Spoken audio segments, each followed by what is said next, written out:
The richest countries in the world. Do you know what countries have the most wealth per capita? What do they do to get so much money? Is it worth living there? If you want to figure it out, here I go. Number 10. Denmark. In this top 10, we're going to use per capita GDP. That is, all the goods and final services that a country produces in a year. In other words, the gross domestic product divided by the number of people living in the country. Denmark's per capita GDP is $61,478 US. Its economic model is known as flexicurity, where employers can hire and fire employees as they please. There's no minimum wage and you can start up a business within hours. On the other hand, the unionization rate is high, and there are a lot of collective agreements between companies and employees. They can get excellent unemployment insurance, though in 6 months the insurance is halved, and in 2 years it fully runs out. To get this insurance, you must pay a membership to the unemployment funds that are generally controlled by the unions and receive government assistance. Also, there's a social support system in charge of making sure that everyone has the minimum necessary to live. What do you think of the Danish system? Do you go for flexicurity, or job stability and minimum wage are more important for you? Number 9. San Marino. Per capita GDP of this small landlocked country surrounded by Italy is $61,508. San Marino was a tax haven, but it introduced measures such as forbidding anonymous companies in 2010 and reducing bank secrecy in 2017 to finally be removed from the blacklist. This was a hard blow to San Marino's economy. Between 2008 and 2017, the GDP decreased by 30%, but the country managed to reverse the trend by driving manufacturing and tourism, attracting foreign investment with significantly lower taxes than the rest of Europe, and succeeding in getting companies to open a branch in the country. Even though it's not a member of the European Union, San Marino helps the organization to stop money laundering, and its currency is the euro. Its own national designs are even on the back of this currency, as if it were a member of the Eurozone. Plus, it's the only country in the world where there are more cars than people. Number 8. Brunei. Brunei's per capita GDP is $64,405, but don't let it fool you. You may think the 460,000 inhabitants live like the Danes, but the truth is, they live humbly because most of the earnings go to the Sultan and his family. They manage the dividends that the main national products such as oil and natural gas bring. These are 90% of the GDP. They fund their luxury life with this. For example, the Sultan's Rolls-Royce car is covered in gold, but they provide residents with certain benefits, such as free education and healthcare, subsidized funerals, and low-interest home and car buying, which has resulted in the fact that there's a car for every 2 people just to avoid opposition to the monarchy. So the Sultan can allow himself to try imposing laws inspired by Islamic law, such as the death penalty for adulterers and homosexuals, although international pressure made him take this law back. Number 7. The United States of America.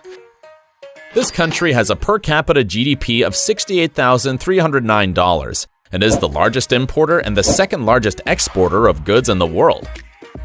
It's home to 30% of the millionaires in the world, 40% of multimillionaires, and 139 out of 150 of the world's biggest companies. The private sector represents 86.4% of its economy, and this largely depends on the 30 million small companies that provide jobs for 36% of the employees, whereas the big companies hire 37% of them and the state hires 14% of them. What's certain is that only slightly more than half of these small companies survive after 5 years. Its population has the higher income among developed countries, but not everything is beautiful. There are more imports than exports, the welfare state is small, and fewer goods are redistributed than other advanced economies. This is the only developed country that doesn't ensure either paid, sick, or parental leave. The richest 10% controlled 72% of the wealth between 2010 and 2011. And according to Forbes, only 3 people, Warren Buffett, Jeff Bezos, and Bill Gates controlled more wealth than the lower half of the population in 2017. That year, more than 500,000 people were homeless. In 2018, 18.5 million Americans lived in extreme poverty. Middle-class income stalled between 1998 and 2016, and 15% of the population doesn't have health insurance. Number 6. Norway. Norway's per capita GDP is $69,171. The state controls strategic sectors, such as the North Sea oil that made them rich in the 70s. The government employs 30% of the economically active population, and healthcare is almost free because it charges the members around $225 a year. Oil assets are invested in a sovereign wealth fund, and the state can't freely draw on it, although it can use the earnings. This is the largest sovereign wealth fund of all, with $1.3 trillion invested in assets, and it controls 1% of all the shares in the world, giving great power to the company's boards of directors. The Norwegian government had influence in Facebook and Google's decision to regulate the fake news and close the gender pay gap. Despite its oil, Norway boosts the purchase of electric cars in its territory by cutting taxes. The country hopes it won't depend on fuel by 2025. It's paradoxical, isn't it? Number 5. Switzerland. Switzerland is divided into cantons that share a currency, foreign policy, and constitution. It implements a system of direct democracy through which there's a referendum every 4 months to vote on the main laws. Switzerland's per capita GDP is $75,880. The taxes are low, and business creation is encouraged. Swiss neutrality has made banking an important sector. 28% of all extraterritorial funds in the world are located there.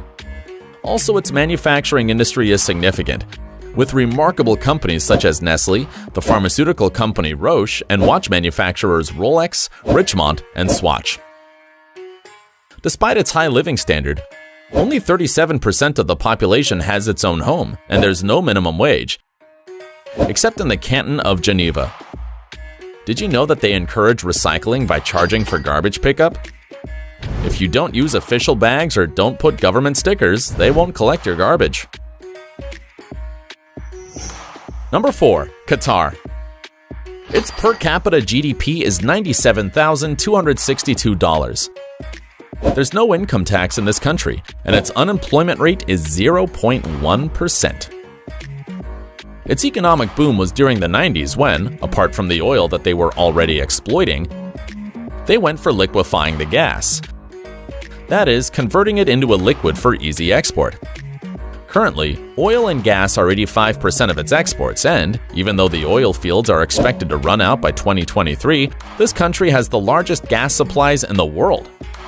Thanks to the earnings, Qatar has a sovereign wealth fund like that of Norway that has $330 billion in assets, from which $5 billion are invested in Manhattan's building projects.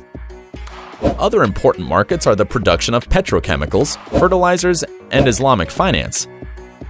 That is, banks that don't invest in activities inconsistent with the Sharia law, such as alcoholic beverages, and that don't charge interests but a fixed overcharge for credit purchases.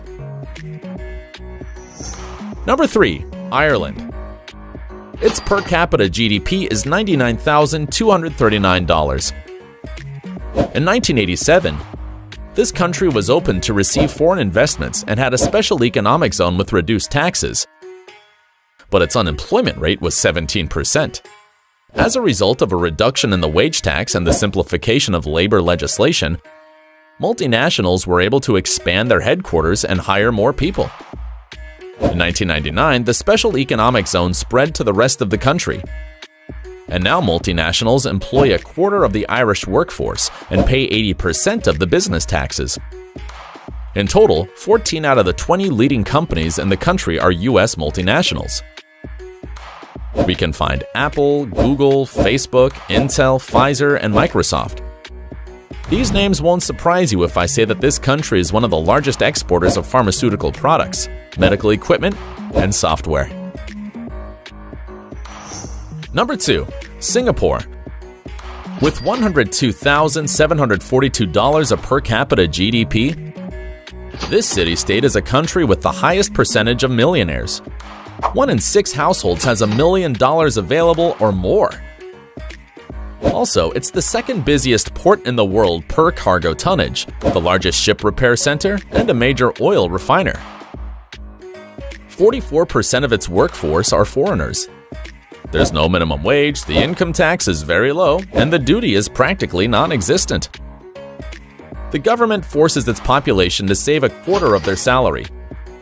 They'll use this money for medical emergencies, education, or pensions. To reduce poverty, the state gives the equivalent of about $295 or $740 to the neediest households, covering health and education. Plus, it gives a voucher worth the equivalent of $122,500 to each citizen who has children, provides poor students with low-cost laptops and refunds for public transport. However, there's no freedom of expression, and there are some strict rules such as forbidding to chew gum, and people can be punished with up to 2 years in prison. Number 1. Luxembourg. The largest per capita GDP in the world is none other than $122,740. The major economic activities are banking and industry, especially steelmaking. This country is the third most competitive financial center in Europe, after London and Zurich, and the most important banking center in the Eurozone. It benefits from its political stability, good connections with the rest of Europe, and traditional bank secrecy. In 2009, there were 152 banks with 27,000 employees. In the steel sector, the great steel iron producer Arbed stands out, where the government has a share of 31%. The minimum wage is about $2,600 a month, and since 2020, the public transport is free.